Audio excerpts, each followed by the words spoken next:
Hi, this is Dalkitsia and I'm posting for the City Hill Single Parents and Divorce Support Life Group Facebook pages. This is part 6 of the Relocation within South Africa series, and drawing to a conclusion now, I just want to tell you about the Children's Court and what it's like, and really just to encourage you to be patient.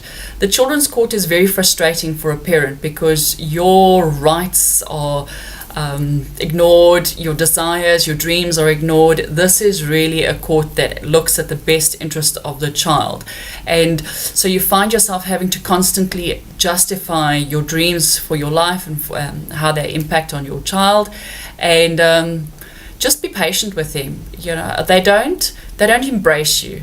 In fact, if anything, you're a pain in the neck, because they deal with this every single day. They have heard every single sob story, and they have seen more child abuse than you would ever want to see in your entire life. So when you start to understand that these people are there for the children and not for you, you maybe have a bit of empathy for them and you can be a bit more patient. When they ask you to do something, as aggravating as it might be, just do it. It benefits you in the end. When you go up against their requirements all the time, it doesn't work in your favor, and you generally will end up losing the case. The court works with a parent who is making the effort to meet them in their needs. And so, you know, 5 reports, 16 months. This court wanted 5 reports. It was exceptionally costly, and it was very frustrating. But there were reasons for it. So, you know, the social worker did a report in the beginning, and then the court found that they wanted another report, a psychological evaluation. My former spouse then said he indicated what psychologist I should use. We used the psychologist. They did their report. It was submitted. They then objected to their own psychologist finding in my favor. So the court then asked for another report, and so it's moves and counter moves. We'd already experienced this in the High Court when I went through my immigration application, and 5 reports later, every report indicated the same thing.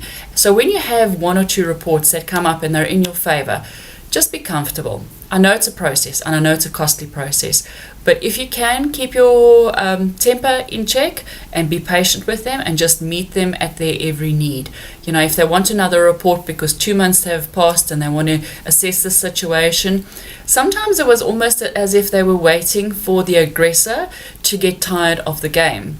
And it really depends on how much perseverance or finance the other person also has as to how long this will go. So the court's there for the child's best interest, not for your best interest. They won't deny you anything, but they will expect you fully to meet them at their every request. And so do that. That's the strongest piece of advice I can give you. Listen to your attorneys. Don't go against them. Take their advice. This is their field. They know what they're doing. And although it's irritating for you at times and you become impatient with the process, it is a process, and it is a process built upon a process, and you just have to meet them there. Your attorney, trust them. If you have a good rapport with them, you'll know whether you can trust them, and be open with them and be honest with them. Don't hold anything back, and they will bring you through the process. And pray a lot. God will see you through it.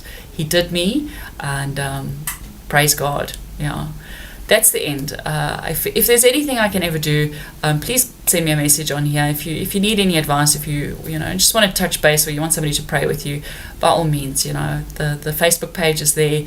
There's a message button. There's an email or a call button. Use it. I feel for you going through this process, and I hope it comes to an end soon. God bless. Bye.